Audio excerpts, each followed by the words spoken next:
Sahabat-sahabat saya yang hatinya tenang dan damai,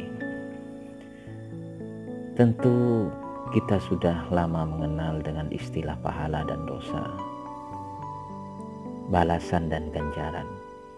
Kata-kata ini sudah tidak asing lagi di telinga kita, karena dari sejak kecil kita sudah diajari oleh guru-guru kita, oleh ustadz-ustadz kita, oleh kedua orang kita, bahkan lingkungan kita, tentang adanya pahala dan dosa dan adanya balasan dan ganjaran. Hanya saja mungkin tidak semua di antara kita meresapi apa makna di balik istilah-istilah itu. Kalau kita renungkan dengan seksama, sebenarnya istilah-istilah itu membuktikan bahwa tidak ada semua pekerjaan di dunia ini yang sia-sia. Sama sekali tidak ada yang sia-sia. Perbuatan baik tidak akan sia sama sekali. Perbuatan buruk pun juga pasti memberikan dampak dan konsekuensi logis yang nanti diterima oleh siapa yang melakukannya.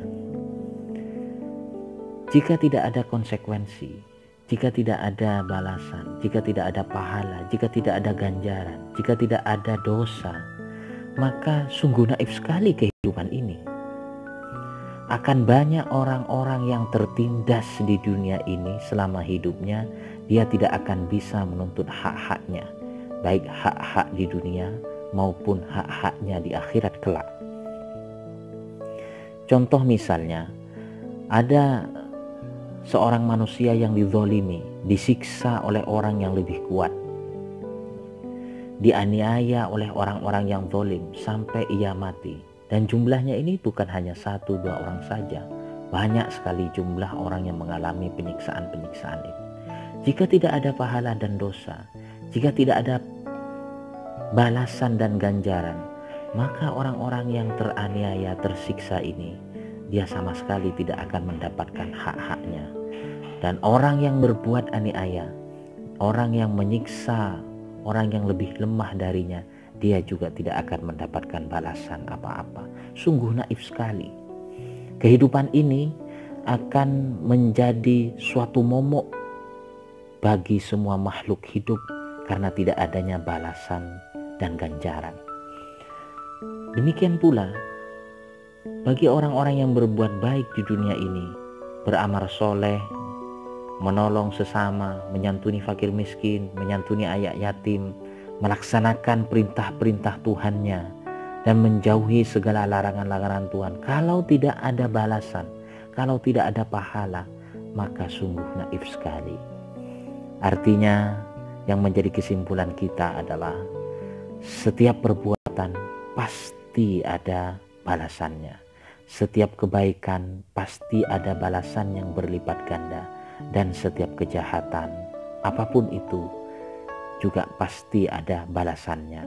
Kecuali orang yang berbuat jahat meminta maaf kepada orang yang dijahati, atau dia minta ampunan kepada Tuhannya, maka sebagaimana fatwa-fatwa para ahli agama yang telah sampai kepada kita, insya Allah orang itu akan diberikan ampunan. Tapi selama orang itu terus berbuat aniaya, terus mendolimi orang-orang di sekelilingnya, maka jangan pernah ragu, orang itu pasti cepat atau lambat akan mendapatkan balasannya.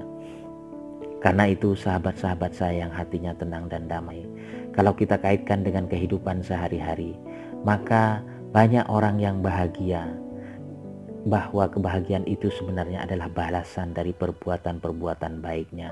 Karena dia sering sembahyang, sering sholat, sering berbuat baik, sering menyantuni fakir miskin, patuh kepada kedua orang tua, menjaga segala sikap dan pandangannya dari yang dilarang-dilarang oleh Tuhan, maka dia kehidupannya baik. Itulah balasannya.